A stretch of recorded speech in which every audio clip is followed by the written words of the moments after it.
HBSC की previous years की paper series चल रही है, उसको आगे कंटिन्यू करते हैं। पहले पार्ट में हमने सेक्शन 1 कंप्लीट कर लिया है। क्वेश्चन के साथ साथ हम उसके मेथड भी कवर करते हैं कि इस टाइप के क्वेश्चंस को कैसे सॉल्व करना है। आज हम उसके आगे कंटिन्यू करते हैं, सेक्शन बी से स्टार्ट करते हैं। अगर आपने पहला पार्ट नहीं देखा है तो देख लीजिए, आगे लिंक डिस्क्रिप्शन में दे रखा है मैंने। सेक्शन बी से स्टार्ट करते हैं, ठीक है। सेक्शन बी में पहला क्वेश्चन क्या दे रखा है, if f is defined from real to real be a given function fx की वैल्यू दे रखी है, find f of x, composite function की वैल्यू बतानी, f of x, g of x, इसको फॉग गॉक पढ़ते हैं हम लोग। तो f of f का मतलब क्या होता है ये आपको पता होगा। f of f का मतलब है कि f में x की जगह हमने क्या पुट कर दिया है, पूरा फंक्शन, ठीक है। इसी का मतलब होता है f of x। fx की वैल्यू हमको पता है, x की जगह अभी हम क्या, fx है कितना देखिए पहले, fx हमने लिख दिया है, वो दे रखा है 3 माइनस एक्स क्यूब की होल पावर कितनी है 1/3, ये दे रखी है फंक्शन। अभी इस x की जगह हमें पूरा फंक्शन रख देना है, तो ये हो जाएगा f, और यहाँ पे हमने रख दिया x, पूरा फंक्शन x की जगह पे। तो यहाँ सिर्फ x की जगह पे आपको फंक्शन रखना है, तो ये वैल्यू हो जाएगी हमारी 3 एज इट इज रहेगा। x था हमारा ये, तो वहां पे हो गया fx, और उसकी होल पावर कितनी है 3, और पूरे की पावर कितनी थी 1/। इतना समझ में आ रहा है, सिर्फ x की जगह मैंने fx रख दिया है। इसी को हम f of fx बोलते हैं, चाहे इसको ऐसे लिखिए या ऐसे लिख दीजिए, कोई दिक्कत नहीं, सेम है दोनों चीजें। अभी हमारी वैल्यू क्या हो जाएगी, fx की वैल्यू वापस से रख देनी है, हमें तो सिंपल फंक्शन निकालना है। तो ये 3 एज इट इज है, माइनस इस fx की जगह कितना आ जाएगा 3 माइनस एक्स क्यूब की पावर 1/3 है, और पूरे की पावर 3 है, और पूरे की पावर 1/3। ठीक है, सिंपल है। बस इस fx की वैल्यू हमने रखी इस करली ब्रैकेट्स के अंदर, तो करली ब्रैकेट्स की पावर तो 3 थी, उसके अंदर जो भी है वो fx है। अभी ये पावर और ये पावर, ये 3 कैंसिल आउट हो जाएगा, वैल्यू कितनी बचेगी, यहाँ ब्रैकेट में 3 पावर कैंसिल आउट हो गई, माइनस से मल्टीप्लाई करा देंगे तो ये -3 और ये प्लस एक्स क्यूब, और पूरे की पावर कितनी बची 1/3। ये 3 से 3 कैंसिल हो गया, वैल्यू कितनी बच रही है एक्स क्यूब की होल पावर कितनी है 1/3। अभी ये भी कैंसिल आउट हो जाएगा, तो f of fx की वैल्यू कितनी आ रही है, सिंपली x। ये आपका फाइनल आंसर है। 2 मार्क्स में इतनी कैलकुलेशन सफिशिएंट है, आपको कोई एक्स्ट्रा दिमाग नहीं लगाना है इसमें। बहुत इजी क्वेश्चन है। कंपोजिट फंक्शन आपने पढ़ रखा है, फंक्शन का अंदर एक दूसरा फंक्शन रख देते हैं, तीसरा फंक्शन रख देते हैं, इसी टाइप का कंपोज करके फंक्शन बनाना है, उसी को कंपोजिट फंक्शन बोलते हैं। आगे देखिए, थर्ड नंबर क्वेश्चन क्या कह रहा है, इनवर्स ट्रिग्नोमेट्रिक फंक्शन है। तो फॉर्मूला में जो कंफ्यूजन है उसको दूर करने का तरीका बता दे रहे हैं, वो देख लीजिए क्या होता है। जैसे हमको साइन थीटा की वैल्यू x पता है, ठीक है, तो cos थीटा कितना आता है √1 माइनस साइन स्क्वायर थीटा, ठीक है। या यहां से हम कह सकते हैं कि थीटा की वैल्यू कितनी है साइन इनवर्स x, यानी साइन इनवर्स x अगर हमें पता है तो हम cos इनवर्स निकाल सकते हैं। तो थीटा cos थीटा कितना आ जाएगा, √ साइन थीटा की वैल्यू थी 1 माइनस एक्स स्क्वायर, ये देखिए साइन थीटा की वैल्यू हमने यहाँ पे रख दी, तो थीटा कितना आ गया cos inverse √1 minus x square. देखिए ये दोनों इक्वल ही तो है, थीटा के इक्वल है, यानी अगर साइन इनवर्स x पता है तो cos इनवर्स कैसे निकलेगा, cos इनवर्स निकलेगा √1 माइनस एक्स स्क्वायर। ये वही ट्रिग्नोमेट्रिक फंक्शन है ना, sin square theta plus cos square theta की वैल्यू 1 होती है, sin स्क्वायर थीटा कितना आता है √1 माइनस cos स्क्वायर थीटा। यहाँ पे एंगल के फॉर्म में चलता है चीजें, इनवर्स ट्रिग्नोमेट्रिक फंक्शन बाहर ही रहता है। तो अगर cos इनवर्स x, सिमिलरली अगर cos इनवर्स x की वैल्यू पता है तो हम इसको लिखेंगे sin inverse √1 minus x square. जैसे ट्रिग्नोमेट्री में होता था sin थीटा बराबर होता था 1 में cosec थीटा, यहाँ पे हम क्या लिखते हैं कि sin इनवर्स x की वैल्यू क्या होती है cosec इनवर्स 1 देखिए बात वही चलती है, लेकिन यहाँ पे हम एंगल्स के फॉर्म में चलते हैं। वहां sin थीटा की वैल्यू 1 में cos थीटा थी, यहाँ पे एंगल्स में वही रिलेशन होता है, यानी sin इनवर्स x है तो cosec इनवर्स 1/x हो जाएगा, जिसे हम कहते हैं कि tan इनवर्स x है तो ये cot में क्या हो जाएगा cot इनवर्स 1/x हो जाएगा। ये नहीं चेंज होता, यहाँ पे हम एंगल में कैलकुलेशन करते हैं। इनवर्स ट्रिग्नोमेट्रिक फंक्शन पढ़ रखा होगा आपने, ये तरीका बस ध्यान रखिए, इससे आपको सारे फॉर्मूले बन जाते हैं। कैसे, देखिए अभी हम इसका फॉर्मूला बनाते हैं। अब फॉर्मूले याद कैसे रखने वो देख लीजिए। अगर हम पूछे sine inverse x plus sine inverse y का फॉर्मूला क्या आएगा, तो मुझे पता है साइन ए प्लस बी वाला फॉर्मूला, क्योंकि यहाँ पे सिर्फ एंगल दे रखे साइन ए प्लस बी होता था। तो अब क्या करेंगे हम, साइन ए प्लस बी का फॉर्मूला क्या होता था, सब में ट्रिग्नोमेट्रिक फंक्शंस का कुछ नहीं होता, सिर्फ एंगल में कैलकुलेशन होती है, यहाँ पे मैंने बता रखा है। तो साइन ए प्लस बी का फॉर्मूला क्या होता था, साइन ए कॉस बी। तो साइन जहां पे आ रहा है वो तो एज इट इज रहेगा, साइन इनवर्स एक्स है, कॉस बी, तो ये साइन है तो इसका कॉस कैसे निकलेगा, under root 1 minus y square. ठीक है, प्लस है तो plus, sine A plus B plus था, प्लस रहता है, माइनस से माइनस, कॉस में उल्टा होता था। अभी क्या है, sine A cos B plus cos A, तो ये साइन के फॉर्म में दे रखा है, तो इसका कॉस वैल्यू कितनी आएगी, रूट 1 माइनस एक्स स्क्वायर, और साइन बी और वो वाई दे रखा है। ये देखिए फॉर्मूला, कॉस का पूछे अगर हम, cos inverse x plus cos inverse y, यानी कॉस ए प्लस बी वाला फॉर्मूला क्या आता है, कॉस इनवर्स, फॉर्मूला क्या होता था, कॉस ए कॉस बी, तो कॉस की वैल्यू तो दे रखी वो एज इट इज रहेंगी, ये एक्स और ये वाई, प्लस है तो माइनस आएगा, माइनस है तो प्लस आएगा, यही होता है ना। तो cos A cos B minus sine A sine B, तो कॉस वैल्यू हमको पता है तो इसकी साइन वैल्यू कैसे निकलेगी, under root 1 minus x square. Cos value हमको पता है तो इसकी साइन वैल्यू कैसे निकलेगी, under root 1 minus y square. यही फॉर्मूला यहाँ पे अप्लाई हो रहा है। इतना बताने के लिए हमको ये आपका बेसिक क्लियर करना बहुत जरूरी था। अब बस सिंपल यही फॉर्मूला यहाँ पे अप्लाई हो जाएगा, cos inverse x plus cos inverse y की वैल्यू जो है वो इतनी प्रूव करनी है हमको। तो cos inverse x plus cos inverse y का फॉर्मूला क्या होता है, cos inverse cos a cos b, तो cos a कितना है, ये 4/5, b की वैल्यू कितनी है 12/13, प्लस है तो माइनस आएगा, cos पता है तो इसका साइन कैसे निकलेगा, अंडर रूट में 1 माइनस इसका स्क्वायर कर देंगे तो 16/25 पता है, इनटू इसका cos वैल्यू पता है तो इसकी साइन वैल्यू कैसे निकलेगी, 1 माइनस 12 का स्क्वायर 144 और 13 का स्क्वायर 169 होता है। आई होप इतना क्लियर है।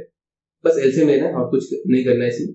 ये हो जाएगा cos इनवर्स, ऊपर हो जाएगा 48 और नीचे हो जाएगा 65 माइनस, यहाँ पे एलसीएम ले लोगे 25 माइनस 69 बचेगा, 9 मतलब है 3 और यहाँ पे 5 इंटू, यहाँ पे एलसीएम ले लोगे तो 169 में से 144 कैंसिल आउट हो जाएगा, यहाँ 5 बचेगा, 25 मतलब 5 आएगा और नीचे आएगा 13।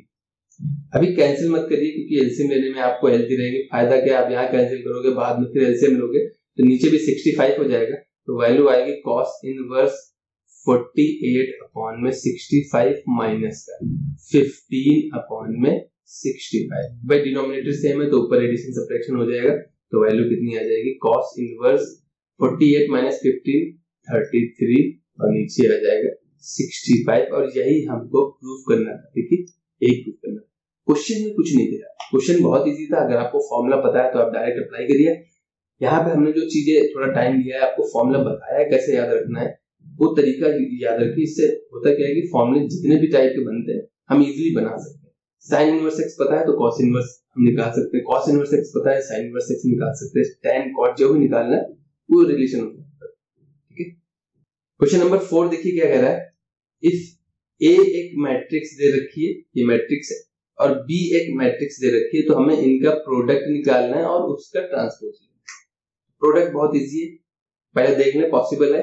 ए हमारी दे रखी है, पहले रो देखते हैं तो 3 रो है 1 कॉलम है बिल्कुल, और बी हमारी क्या है, बी में 1 रो है 3 कॉलम है। ये देखिए रो हॉरिजॉन्टल होती है और कॉलम वर्टिकल लाइन होती है, तो इसमें देखिए 3 हॉरिजॉन्टल लाइन थी और 1 वर्टिकल लाइन थी, तो ये ऐसे ऑर्डर लिखते हैं, पता होगा आपको। ए बी पॉसिबल है और उसका ऑर्डर कितना आएगा 3 क्रॉस।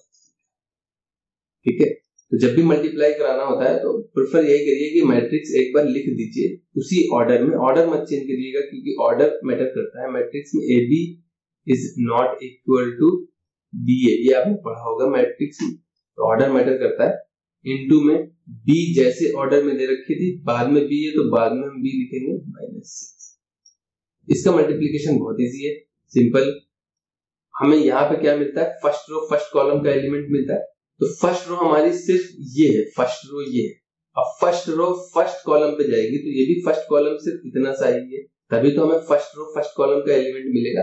तो जब 2 का इससे मल्टीप्लाई, यहाँ पे मल्टीप्लीकेशन हो रहा है, इससे मल्टीप्लाई कर देंगे, वैल्यू कितनी आएगी -2। एडिशन सब्ट्रैक्शन सिंगल टर्म का मल्टीप्लीकेशन हो रहा है। अभी फर्स्ट रो सेकंड कॉलम, हमको क्या चाहिए, फर्स्ट रो सेकंड कॉलम। तो फर्स्ट रो सेकंड कॉलम पे जाएगी तो वैल्यू कितनी आएगी -6। फर्स्ट रो थर्ड कॉलम पे जाएगी तो +12 हो जाएगा। अभी सेकंड रो फर्स्ट कॉलम का एलिमेंट चाहिए, तो सेकंड रो उठाएंगे हम, सेकंड रो फर्स्ट कॉलम पे जाएगी तो वैल्यू आएगी 4। सेकंड रो सेकंड कॉलम पे जाएगी तो वैल्यू आएगी 12। Second row second third column पे जाएगी तो वैल्यू आएगी -24। अभी थर्ड रो उठा रहे हैं, तभी तो थर्ड रो फर्स्ट कॉलम का एलिमेंट मिलेगा। तो थर्ड रो फर्स्ट कॉलम पे जाएगी तो वैल्यू आएगी 5। थर्ड रो सेकंड कॉलम पे जाएगी तो मल्टीप्लाई होकर 15 मिलेगा और ये वैल्यू आएगी -30। तो ये ए बी आया सिंपली। अब इसका ट्रांसपोज कितना हो जाएगा, तो ए बी ट्रांसपोज की वैल्यू कितनी हो जाएगी, रो को कॉलम में चेंज कर देना है, तो वैल्यू -2 4, ये कॉलम हमने रो में चेंज कर दिया। दूसरी कॉलम क्या है 6 12 15 और 12 -24। आई होप इतना क्लियर है। कुछ नहीं किया इसमें, सिर्फ मल्टीप्लाई कराया है और ट्रांसपोज कर दिया। ठीक है, इतना आप भी कर सकते हो। आगे देखते हैं क्वेश्चन नंबर 5 क्या कह रहा है, prove that this determinant is equal to this. देखिए इस टाइप के क्वेश्चन आते हैं, बहुत ज्यादा पूछे जाते हैं, 2 से 4 मार्क्स में भी आता है इसको क्वेश्चन, प्रूवमेंट का आता है। जब भी प्रूवमेंट का आता है तो आपको देखना है कि प्रूफ क्या करना है, हमको ये वैल्यू लानी है। उसके हिसाब से हम देखते हैं कि किस रो को ऐड करने से आ रहा है या कॉलम्स को ऐड करने से आ रहा है, या रो कॉलम मतलब रो को सब्ट्रैक्ट करेंगे, रो कॉलम का ऑपरेशन नहीं होता है, तो रो में लगेगा, कॉलम में ऑपरेशन लगता है, पता होगा आपको। तो यहाँ पे हमें देखना है कि जो आउटपुट हमें लाना है, जो हमें प्रूफ करना है, वो किस ऑपरेशन से मिल रहा है, रोज को ऐड सब्ट्रैक्ट करने से मिल रहा है या कॉलम्स को ऐड सब्ट्रैक्ट करने से मिल रहा है। ये ऑपरेशन पढ़ रखे होंगे आपने, तो वही ऑपरेशन यहाँ पे अप्लाई करना होगा। मुझे दिख रहा है कि इसमें 3y + k, y 3 टाइम्स और प्लस के इसी तरीके से मिलेगा, कॉलम्स को ऐड करके भी मिल जाएगा और रोज को भी ऐड करने से मिल जाएगा। तो हम प्रेफर कर रहे हैं रो को ऐड कर ले रहे हैं। तो यहाँ पे जब आप पहला ऑपरेशन लगाएंगे, इस वाले में पहला ऑपरेशन लगाएंगे कि हम R1 चेंज कर रहे हैं, सारी रोज इसमें ऐड कर दे रहे हैं, तो वैल्यू कितनी हो जाएगी, ये वैल्यू हो जाएगी, ये सारी ऊपर ले जाके ऐड कर दीजिए जाके, तो वैल्यू हो जाएगी 3y + k।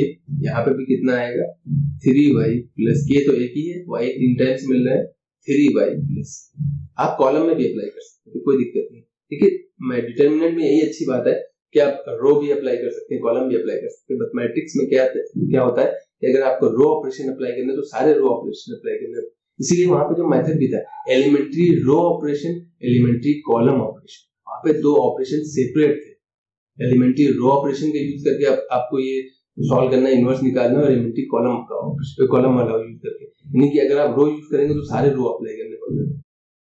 यहाँ पे क्या ऐसा हार्ड एंड फास्ट रूल नहीं होता, लेकिन प्रेफर करिए कि कोई एक मेथड चूज कर लीजिए, उससे हो रहा है तो अप्लाई करिए। इस धीरे धीरे कैलकुलेशन से आ जाता है, प्रैक्टिस करने से आ जाएगा। यहाँ पे y है, यहाँ पे y, ये बाकी एज इट इज, हमने सिर्फ R1 चेंज की, किस तरीके से चेंज की वो इधर मेंशन किया था हमने, और बाकी element as it is y + k। अभी मुझे पता चल गया कि इस रो से हम क्या कॉमन ले सकते थे, y + k, तो y 3y + k जैसे हमने बाहर ले लिया तो वैल्यू क्या बच जाएगी, यहाँ 1, यहाँ y और यहाँ पे y, यहाँ पे 1, यहाँ पे y + k, और यहाँ पे y वैल्यू बचेगी, यहाँ पे 1, यहाँ पे y, यहाँ पे y + k। अब जब भी आपको किसी रो या कॉलम में 3 1 मिल जाए तो सबसे अच्छा होता है भाई 2 0 बना के एक्सपैंड कर दो। ठीक है, डायरेक्ट एक्सपैंड नहीं कर सकते क्योंकि प्रॉपर्टी अप्लाई करना पड़ता है। अगर मेंशन नहीं है तो आप देखिए, इन्होंने मेंशन नहीं किया है, वैसे प्रेफर आपको करना है कि आप प्रॉपर्टी लगा के इसको सॉल्व करिए। मेंशन नहीं किया तो आप डायरेक्ट भी ओपन कर सकते हैं, लेकिन डायरेक्ट ओपन करने में बहुत जल्दी हो जाएगा, प्रॉपर्टी से बहुत इजी हो जाता है।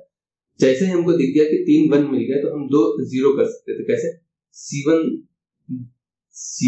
- C2 कर देंगे भाई, ये C1 है हमारी, इसमें अगर हम ये सब्ट्रैक्ट कर दें आके तो ये 0 हो जाएगा, C1 चेंज हो गया। अब C1 यूज नहीं करेंगे, लेकिन C2 तो चेंज कर सकते हैं, C2 में C3 घटा देंगे, यानी इस वाली कॉलम में ये वाला कॉलम घटा देंगे तो C2 चेंज हो जाएगा। तो वैल्यू क्या आ जाएगी, ये एज इट इज लिखना है बाहर, यहाँ पे मल्टीप्लाई में अभी अंदर क्या हो जाएगा कि इसमें ये वाली वैल्यू सब्ट्रैक्ट कर देनी, तो यहाँ 0 हो जाएगा। y माइनस के वैल्यू कितनी बचेगी, माइनस के, और ये भी वैल्यू कितनी हो जाएगी, 0। इसमें ये सब्ट्रैक्ट करेंगे तो ये वैल्यू 0, और यहाँ पे वैल्यू k बचेगी। भाई देखिए y प्लस के माइनस y करेंगे, और यहाँ पे भी करेंगे तो यहाँ वैल्यू आएगी माइनस के, और यहाँ पे 1, यहाँ पे y, और यहाँ पे y प्लस के। इतना क्लियर है। अब मुझे देखिए इसमें भी 2 0 दिख रहे हैं, इसमें भी 2 0 दिख रहे हैं, तो किसी रो या कॉलम में अगर मैक्सिमम 0 होते हैं उसी के अलोंग एक्सपेंड करते हैं, हमारी कैलकुलेशन बहुत इजी हो जाती है। तो बाहर हमारा 3y प्लस के है, इनटू में हम एक्सपेंड करे दे रहे हैं अलोंग r1, तो r1 के अलोंग एक्सपेंड करेंगे तो पहला 0 लिखने की जरूरत नहीं, दूसरा 0 लिखने की जरूरत नहीं, तीसरा एलिमेंट 1 है, वो भी प्लस का होता है। उसी जिस एलिमेंट पे आप हो उसी के अलोंग की रो और कॉलम कैंसिल आउट हो जाते हैं, जो बच रहे हैं वो ये एलिमेंट है, इसको सॉल्व करना होता है। इसका इससे मल्टीप्लाई करा देंगे तो k आ जाएगा और ये 0 हो जाएगा, तो वैल्यू कितनी आ रही है, सॉरी k स्क्वायर हो जाएगा, माइनस माइनस प्लस का, तो वैल्यू आ रही है 3y प्लस के इंटू के स्क्वायर। और यही हमें क्या करना था, प्रूफ करना था। देखिए क्वेश्चन टफ नहीं था, सिर्फ हम कोशिश करते हैं कि उससे रिलेटेड या उसके मेथड्स भी एक्सप्लेन करते चले। क्वेश्चन सेम तो नहीं आते हैं, कभी डेटा चेंज होता है, ठीक है। क्वेश्चन जो कहते हैं ना कैटेगरी सेम रहती है, बस डेटा चेंज रहता है। प्रैक्टिस करेंगे तो अच्छा रहेगा, आपके मेथड्स भी क्लियर होते रहेंगे। चलिए आगे देखते हैं। क्वेश्चन नंबर 6 क्या कह रहा है, find out whether the following function is continuous और एट x इक्वल टू 2। ये कंटीन्यूटी डिफरेंशिएबिलिटी हमने पढ़ रखा है, नहीं पढ़ा है तो लेक्चर ऑलरेडी अवेलेबल है, पूरा अवेलेबल है, आप जाके देख सकते हैं, पूरा एनसीईआरटी की एक्सरसाइजेस के साथ अवेलेबल है। देखिए यहाँ पे आपको चेक क्या करना होता है, किसी पॉइंट पे फंक्शन चेक करना है, तो ये मान लिया पॉइंट ए है, सिर्फ उस पे वैल्यू पता हो ये जरूरी नहीं कि फंक्शन कंटीन्यूअस हो जाएगा। उसके पहले फंक्शन कहीं से आ रहा होगा और उसके बाद फंक्शन कहीं जाएगा, यानी हमको 3 चीजें चेक करनी होती है। उसके लेफ्ट साइड फंक्शन की कंडीशन क्या है, उसके राइट साइड पे फंक्शन है कि नहीं है, और उस पॉइंट पे फंक्शन तो वो चेक करना ही पड़ेगा। यानी इसको हम बोलते हैं लेफ्ट हैंड लिमिट। भाई लेफ्ट साइड है, ए से थोड़ा सा कम वैल्यू रखते हैं, और ये ए का राइट साइड है, तो इसको हम राइट हैंड लिमिट बोलते हैं, यानी ए प्लस एच साइड है, और ये एग्जैक्ट ए पे वैल्यू। 3 चीजें चेक, लेफ्ट हैंड लिमिट निकालते हैं, राइट हैंड लिमिट निकालते हैं, और उस पॉइंट पे फंक्शन की वैल्यू चेक करते हैं। तो तीनों कैसी आनी चाहिए, इक्वल आनी चाहिए, यानी लेफ्ट हैंड लिमिट बराबर आना चाहिए राइट हैंड लिमिट के, और ये बराबर आनी चाहिए उस पॉइंट पे फंक्शन की वैल्यू। अगर हम ए पे चेक करें, ये फंक्शन हमारा ब्रेक हो रहा है किस पे, 2 पे, तो 2 के लेफ्ट साइड भी चेक करना पड़ेगा, राइट साइड भी चेक करना पड़ेगा, और पॉइंट पे वैल्यू चेक करनी पड़ेगी। तो पहले हम निकालना है लेफ्ट हैंड लिमिट, फिर निकालेंगे हम राइट हैंड लिमिट, और फिर निकालेंगे हम f ऑफ 2, क्योंकि हम किस पे चेक कर रहे हैं, एट x इक्वल टू 2 पे। तो लेफ्ट हैंड लिमिट भी कब होगी, तो हम कैसे लिखेंगे, limit x tends to 2 minus, यानी 2 से कम, 2 के लेफ्ट साइड 2 से कम होगा, fx। यहां पे क्या लिखेंगे हम, limit x tends to 2 plus fx, यानी 2 से ज्यादा राइट साइड जा रहे हैं, और ये एग्जैक्ट 2 पे वैल्यू। अब देखना है कि किस कंडीशन के लिए फंक्शन कौन सा डिफाइन है। जब 2 से कम वैल्यू ले रहे हैं, देखिए ये वाली कंडीशन है 2 और 2 से कम के लिए, तो यहाँ पे फंक्शन कौन सा हो जाएगा हमारा, limit x tends to 2 minus fx, कितना दे रखा है, x क्यूब माइनस 3। और ये ऐसा फंक्शन है नहीं कि जो डिफाइंड ना हो, आप वैल्यू रखो अनडिफाइंड 0/0 या अपॉन में 0, ऐसे सिचुएशन तो है नहीं, तो डायरेक्ट 2 पुट कर दो तो वैल्यू आ जाएगी 8, यहाँ पे पुट कर दो, पुट x इक्वल टू 2, तो वैल्यू हो जाएगी 8 माइनस 3, वैल्यू आ रही है 5। ये आ रही है हमारी left hand limit. Right hand limit देखते हैं जरा, 2 से ज्यादा, एग्जैक्ट 2 नहीं, 2 से थोड़ा सा ज्यादा होना चाहिए, उस कंडीशन में फंक्शन हमारा ये डिफाइंड है। तो अभी fx कितना हो गया, limit x tends to 2 plus की सिचुएशन में x स्क्वायर प्लस 1 दे रखा है राइट हैंड लिमिट के लिए, x स्क्वायर है। अब x ये भी डिफाइंड फंक्शन है, तो पुट कर दो भैया x की वैल्यू 2, तो ये हो जाएगा 2 का स्क्वायर 4 प्लस 1 5। देखिए दोनों तो इक्वल आ गए, लेकिन लिमिट इक्वल होने से ये फिक्स नहीं हुआ कि फंक्शन कॉन्टिन्यूअस है। भाई लिमिट ऐसा भी तो हो सकता है, कोई फंक्शन आया और ये और ऐसे चला गया। यहाँ पे देखिए लिमिट दोनों पॉइंट पे इक्वल थी, लेकिन उस पॉइंट पे फंक्शन तो कहीं और दे रहा है, हमें उस पॉइंट पे भी चेक करना पड़ता है। तो एट x इक्वल टू के लिए फंक्शन ये डिफाइंड है, देखिए इसमें x इक्वल टू 2 हो सकता है। fx कितना है, x cube minus 3, f of 2 कितना आ जाएगा भाई, तीनों इक्वल है, यानी यहाँ पे आप मेंशन करिए कि left hand limit is equal to है right hand limit is equal to है f ऑफ 2 के। So the given function is continuous at x equal to, ये फंक्शन x इक्वल टू 2 पे कैसा है आपका, कॉन्टिन्यूअस, और कुछ नहीं। क्वेश्चन में 2 मार्क्स क्वेश्चन इतना बहुत है। आगे देखते हैं क्वेश्चन नंबर 7 क्या कह रहा है, if x is equal to this y is equal to, ये पैरामीट्रिक फॉर्म दे रखी है, एक फंक्शन को किसी दूसरे के फॉर्म में रिप्रेजेंट कर रखा है और आपको dy by dx निकालना है एट x इक्वल थीटा की वैल्यू दे रखी है पाई बाय 4, यानी पहले dy by dx निकाल लेना और फिर उसमें थीटा पाई बाय 4 रख देना। इसमें इतना सोचना नहीं है, सिंपल ये थीटा के फॉर्म में दे रखा है तो इसको हम थीटा के रिस्पेक्ट में डिफरेंशिएट कर देंगे। a तो कांस्टेंट है तो ये एज इट इज रहेगा। cos का क्या होता है, माइनस साइन थीटा, यहाँ पे प्रोडक्ट रूल लगेगा, पहले थीटा का करेंगे तो 1 हो जाएगा, sine theta as it is रहेगा, प्लस प्रोडक्ट रूल क्या कहता है, यहाँ पे 2 फंक्शन दे रखे, एक का करेंगे एक का नहीं करते, प्लस थीटा साइन थीटा का क्या हो जाता है, कॉस थीटा। तो भैया साइन तो साइन कैंसिल हो जाएगा, तो वैल्यू आ रही a थीटा कॉस थीटा, ये कितना आ रहा है dx by d थीटा, ठीक है, ये वैल्यू निकल है। अभी हमको y निकालना है तो y को डिफरेंशिएट कर दो तो dy by d थीटा कितना आएगा, a times sine theta as it is है, माइनस अभी हम रोके ले रहे हैं, यहाँ पे थीटा का करेंगे 1 हो जाएगा, ये कॉस थीटा रहेगा, और plus theta as it is रखेंगे, साइन कॉस का क्या हो जाएगा माइनस साइन थीटा, तो ये माइनस का साइन थीटा। आई होप इतना क्लियर। अभी माइनस से मल्टीप्लाई करा दोगे तो वैल्यू आएगी a times sine theta minus cos theta plus theta times sine theta. कोई दिक्कत है, ये वैल्यू आ गई हमारी dy by d थीटा की। हमको निकालना क्या है, dy by dx, यानी कि dy by d थीटा करना पड़ेगा अपॉन में dx by d थीटा करना पड़ेगा, ये पढ़ के आए। तो dy by d थीटा की वैल्यू कितनी है, a times sine theta minus cos theta plus theta sine theta upon में कितना है a times theta cos theta, ये कैंसिल आउट हो जाएगा, ठीक है, कोई दिक्कत है। अब dy by dx हमको निकालनी है at x equal to pi by 4, ठीक है, तो वैल्यू कितनी हो जाएगी, साइन पाई बाय 4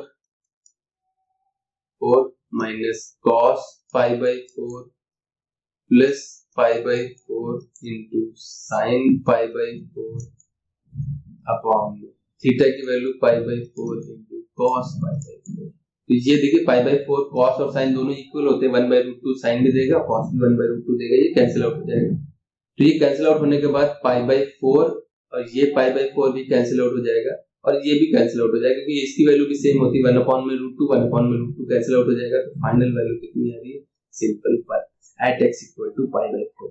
कोई फालतू कैलकुलेशन नहीं करनी है, आपको सिंपलीफाई करने की जरूरत नहीं थी यहाँ पे, क्योंकि मुझे पता है थीटा की वैल्यू अल्टीमेटली रखनी पड़ेगी, तो क्यों मेहनत करें। अभी बहुत लंबा मार्क्स का क्वेश्चन भी नहीं, यही होता है बच्चे छोटे छोटे क्वेश्चन में बहुत टाइम वेस्ट कर देते हैं, इसको सजा सजा के लिखने, बहुत सिंपलीफाई करने की जरूरत नहीं थी, सिंपल सॉल्व करिए और वैल्यू रख दीजिए, आपका आंसर आ जाएगा। आगे देखते हैं क्वेश्चन नंबर 8 क्या कह रहा है, इवैल्यूएट दिस इक्वेशन। ये तो 2 मार्क्स में इससे बहुत अच्छे अच्छे क्वेश्चन बनते हैं। ये वो फॉर्मेट दे रखा है कि इंटीग्रेशन e की पावर x एक फंक्शन होता है और प्लस में एक उसका डेरिवेटिव होना चाहिए dx, तो उस सिचुएशन में हमारा डायरेक्ट आंसर कितना आता है, e की power x into fx plus c। ये आपको मेंशन करना पड़ेगा।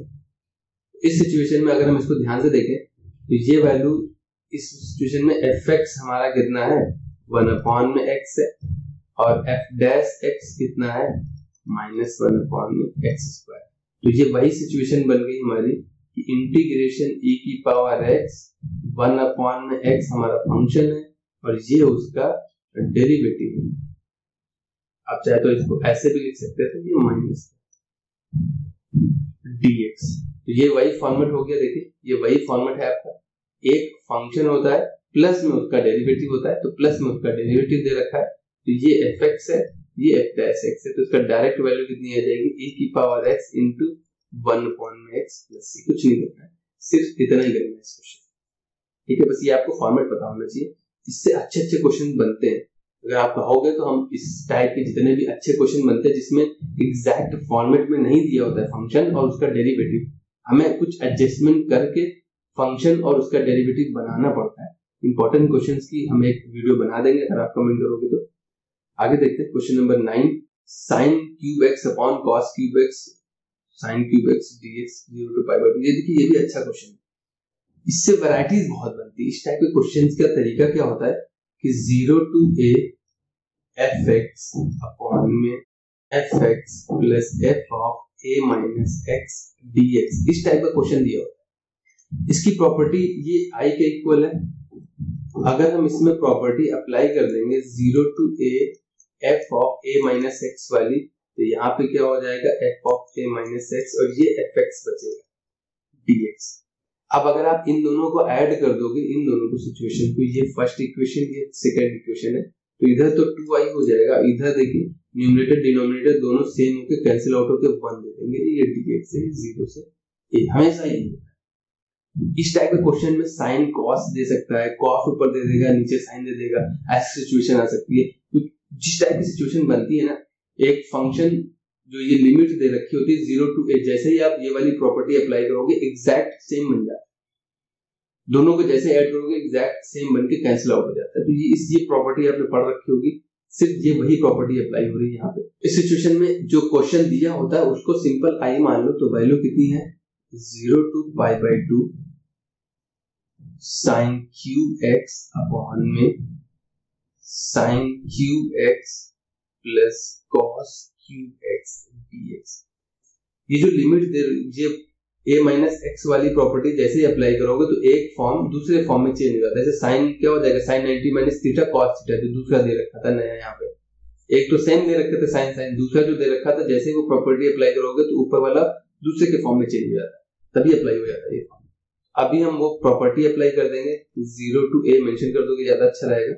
0 to a fx dx की वैल्यू क्या हो जाती है 0 to a f of a minus x dx, यानी इसको हम इसमें लिख सकते हैं, ये डेफिनेट की प्रॉपर्टी होती है। तो इस i की वैल्यू क्या हो जाएगी 0 to pi by 2 sin cube pi by 2 minus x लिख सकते हैं, सब जगह x की जगह रख दो जाके sin cube pi by 2 minus x plus cos cube pi by 2 minus x dx। ये होता है, साइन चेंज हो जाएगा cos में, तो ये हो जाएगा cos क्यूब x अपॉन में cos क्यूब x और cos चेंज हो जाएगा sin क्यूब x dx। ये इक्वेशन 2 बन गई। अब from first plus second equation जैसे ही ऐड करेंगे, इस साइड 2i हो जाएगा और इस side 0 to pi by 2, denominator में तो सेम है, तो sin cube x plus cos cube x है, तो न्यूमरेटर भी ऐड हो जाएंगे, sin cube x plus cos cube x हमेशा कैंसिल आउट हो जाता है। ये यहाँ 1 बचेगा, 1 का इंटीग्रेशन क्या हो जाता है x, और x पे लिमिट, यहाँ 1 बच रहा है, 1 का इंटीग्रेशन x हो गया, x पे लिमिट लगा दोगे तो वैल्यू आएगी pi by 2, और i 2 से डिवाइड कर दोगे तो i की वैल्यू कितनी आ जाएगी pi by 4। हमेशा जब भी इस टाइप के क्वेश्चन आते हैं तो लिमिट की हाफ वैल्यू आ जाती है, ठीक है। 0 to a दे रखा है, अदरवाइज लिमिट सब्ट्रैक्ट करके हाफ कर देते हैं। ये देखिए एनडीए वगैरह के एग्जाम्स में इसी टाइप के क्वेश्चन पूछे जाते हैं, डायरेक्ट आपको अप्रोच लगानी होती है। अगर मान लिया 0 to a दे दिया गया, a to b दे दिया गया, सिंपल क्या करना है b माइनस a by 2 कर देना यहाँ पे, तो ये 0 था तो pi by 2 माइनस 0 by 2 कर दिया तो pi by 4 वैल्यू। अगर डायरेक्ट एनडीए के एग्जाम में इसी टाइप के क्वेश्चन आते हैं। अगर कुछ जो बच्चे 12th के बाद एनडीए की प्रिपरेशन करना चाहते हैं उसकी भी पेपर सीरीज वगैरह आप प्लीज देख लीजिएगा, उसमें मैंने बहुत शॉर्ट तरीके बताए। क्वेश्चन नंबर 10 देखिए क्या कह रहा है, find the general solution of the differential equation. बहुत इजी डिफरेंशियल इक्वेशन दे रखे। लीनियर डिफरेंशियल इक्वेशन क्या होती है कि dy by dx प्लस का p times y is equal to q दे रखा है, वेयर p और q क्या होते हैं आपके फंक्शन एक्स के फंक्शन होते हैं, फंक्शंस ऑफ एक्स, एक्स के फंक्शन देते हैं। उस सिचुएशन में इंटीग्रेटिंग फैक्टर निकालते हैं। इंटीग्रेटिंग फैक्टर आ जाता है e की पावर में integration p dy dx, x के फंक्शन है तो x के रिस्पेक्ट में होता है, और सोल्यूशन क्या हो जाता है, इंटीग्रेशन का डिफरेंशियल इक्वेशन का सोल्यूशन हो जाता है y into integrating factor is equal to integration integrating factor into q dx। ये आपका सोल्यूशन हो जाता है, प्लस ये आपका सोल्यूशन है। लीनियर डिफरेंशियल इक्वेशन पढ़ रखा होगा आपने, ये वही फॉर्म दे रखा है, पहले आपको इस फॉर्म में चेंज करना पड़ेगा। यहाँ पे मुझे dy by dx के साथ x दे रखा है, यहाँ पे dy by dx के साथ कोएफिशिएंट +1 होता है, +1 बनाने के लिए हमको x से डिवाइड कर देना पड़ेगा, तो वैल्यू कितनी हो जाएगी, dy by dx यहाँ पे हो जाएगा 2/x into y is equal to simple x बचेगा, x से डिवाइड कर दिया तो ये हमारी p हो गया और ये हमारा क्या हो गया, q। इस इक्वेशन से जब आप कंपेयर कराओगे तो आपको पता चल जाएगा। अब हमारा इंटीग्रेटिंग फैक्टर कितना आता है, इंटीग्रेटिंग फैक्टर आता है e की पावर में इंटीग्रेशन, ये p कितना दे रखा है, 2/x dx। आई होप इतना क्लियर है। तो इंटीग्रेटिंग फैक्टर कितना आ जाएगा, इसको अगर आप ध्यान से देखोगे तो 2 तो कांस्टेंट है, 1/x का क्या होता है, log x बेस e। अब 2 पावर में चला जाएगा तो वैल्यू कितनी आ जाएगी, e की power log x square base e, और जब ये बेस और ये बेस सेम हो जाता है तो डायरेक्ट फंक्शन हो जाता है, यानी ये सिंपल कितना आ जाएगा, x स्क्वायर। ये हमारा इंटीग्रेटिंग फैक्टर है। जैसे हमारा इंटीग्रेटिंग फैक्टर आ गया तो हमारा सोल्यूशन क्या हो जाता है, सोल्यूशन होता है y times integrating factor is equal to integration integrating factor into q dx। तो यहाँ पे y इंटू ये x स्क्वायर आ रहा है और ये x स्क्वायर है, और इंटीग्रेटिंग फैक्टर जो हमारा q दे रखा है वो भी कितना है, x है dx। तो x क्यूब का इंटीग्रेशन करना है सिंपली, तो ये x square y is equal to x cube का हो जाएगा x की पावर 4/4 प्लस c। आप ऐसे लिख लीजिए, या सिंपल x की power 4/4 minus x square y plus c is equal to 0, ऐसे लिख सकते हैं। कोई दिक्कत है तो आप कमेंट कर देना, थोड़ा सा रिवाइंड करके वीडियो देख लीजिएगा, वो कॉन्सेप्ट क्लियर हो जाएगा। देखिए इस सेक्शन का ये लास्ट क्वेश्चन है, क्वेश्चन नंबर 11 क्या गया है, प्रोबेबिलिटी का क्वेश्चन है। A dice is thrown 6 times. If getting an even number is success, find the probability of getting 4 success. ये बाइनोमियल डिस्ट्रीब्यूशन का क्वेश्चन है। अभी डाइस अगर हम फेंकते हैं तो नंबर कितने आते हैं, 1 2 3 4 5 6, ये नंबर आने के चांसेस होते हैं। तो इवन कितने दे रखे हैं, 3, और ऑड फिर कितने होंगे, 3, यानी कि probability of getting even number is 3/6 1/2। तो probability of getting odd number कितना हो जाएगा, वो भी हो जाएगा 1/2। इसको हमने लिया एज अ सक्सेस, यानी इसको हम एज अ सक्सेस मान रहे हैं। अगर ये आएगा तो सक्सेस है और ये आएगा तो फेलियर, ठीक है। इसको हम मान लिया P है और इसको मान लिया Q है। Success as a P represent कर रहे हैं, failure as a Q represent कर रहे हैं। बाइनोमियल डिस्ट्रीब्यूशन का फॉर्मूला क्या होता है, Q प्लस P की पावर n, ये सक्सेस है ये फेलियर है मान लिया, और हमको R बार सक्सेस चाहिए तो फॉर्मूला क्या आता है, NCR P की पावर जो सक्सेस ले ली हमने R और Q की पावर n माइनस, ऐसा होता है। तो यहाँ पे हमारा वैल्यू क्या हो जाएगी, Q प्लस P की पावर 6 टाइम्स हमको वो डाइस को फेंकना है। यहाँ पे P हमारा सक्सेस है, Q हमारा फेलियर है। हमको 4 सक्सेस चाहिए तो 6 में से 4 चला जाएगा तो ये 2 बार फेलियर मिलेगा, यानी 6C4 सक्सेस की पावर 4, तो फेलियर की पावर कितनी आ जाएगी, 2। दोनों का सम हमेशा 6 के इक्वल रहेगा। जो ये फॉर्मूला आता है देखिए, इसकी पावर और इसकी पावर हमेशा टोटल n के इक्वल रहती है। तो अगर आपने सक्सेस को 4 चाहिए तो फेलियर को 2 देनी पड़ेगी। 6C4 एक्चुअल में 6C2 होता है, फॉर्मूला होता है ना NCR is equal to NC n minus R वाला फॉर्मूला अप्लाई कर देंगे तो ये 6C2 हो गया। ये 1/2 की पावर 4 और ये भी 1/2 है, इसकी पावर 2, तो ये वैल्यू 6c2 एक्चुअल में कितना हो गया, 6 को 2 बार ही ओपन करना है और नीचे 2 फैक्टोरियल को भी ओपन कर देना है, तो ये 1/2 हो गया, 2 से कैंसिल हो जाएगा ये 3, तो वैल्यू आ रही है 15/2 एक्चुअल में 8 का स्क्वायर होता है तो 64। ये हमारा आंसर आता है जो रिक्वायर्ड आंसर है। इस टाइप के क्वेश्चन देखिए, ये तो बहुत इजी क्वेश्चन दे रखा था। इस टाइप के क्वेश्चन में वेरिएशन क्या होता है, कह देगा एटलीस्ट 4 सक्सेस मिल जाए हमको। तो एटलीस्ट का मतलब क्या होता है, मिनिमम 4 सक्सेस आनी ही आनी है। तो 4 सक्सेस में हम 4 सक्सेस भी ले सकते थे, 5 सक्सेस वाला केस भी लेंगे, 3 और 6 सक्सेस वाला भी केस, यानी 6 बार हमारा इवन नंबर है। इन सबको ऐड करेंगे, इस टाइप के क्वेश्चन बन सकते थे। इसका क्या हो जाएगा, 6c4, 4 सक्सेस चाहिए हमको, 6c4 p की पावर 4 तो p की पावर 2 आएगी, प्लस 6 में से 5 सक्सेस चाहिए तो 6c5 हो जाएगा। ये कितना हो जाएगा, 6c5। सक्सेस हमको 5 चाहिए तो फेलियर हमको 1 लेना पड़ेगा, प्लस 6 में से 6 सक्सेस चाहिए तो p की पावर 6 हो जाएगा। इन सबको ऐड करना पड़ेगा। एटमोस्ट 3 सक्सेस पूछ ले तो हमको 1 वाला केस लेना पड़ेगा, 2 वाला केस लेना पड़ेगा, 3 सक्सेस मिले तो एटलीस्ट एटमोस्ट से भी क्वेश्चन बनते हैं। तो आज की वीडियो में इतने रखते हैं यार, ठीक है। सेक्शन बी आपका कंप्लीट हो चुका है। कोशिश करिए कि इससे रिलेटेड क्वेश्चन लगा लीजिएगा, जो डाइस वाले, एटमोस्ट, एट लीस्ट वाले जो सिचुएशंस आती है उससे भी क्वेश्चन बन जाते हैं कि एटमोस्ट 5 सक्सेस है या एटलीस्ट 5 सक्सेस है तो 5 वाला भी लेंगे, उसके ऊपर वाले जितने पॉसिबल बन रहे हैं वो लेते हैं। इस टाइप के क्वेश्चन लगा लीजिएगा, और बाकी कोई डाउट है तो आप कमेंट कर दीजिएगा, उसका सोल्यूशन प्रोवाइड कर देंगे। और आपका सपोर्ट बहुत जरूरी है, लाइक शेयर और चैनल को जरूर सब्सक्राइब करिएगा अगर पहली बार देख रहे हैं। नेक्स्ट वीडियो मिलते हैं, थैंक यू।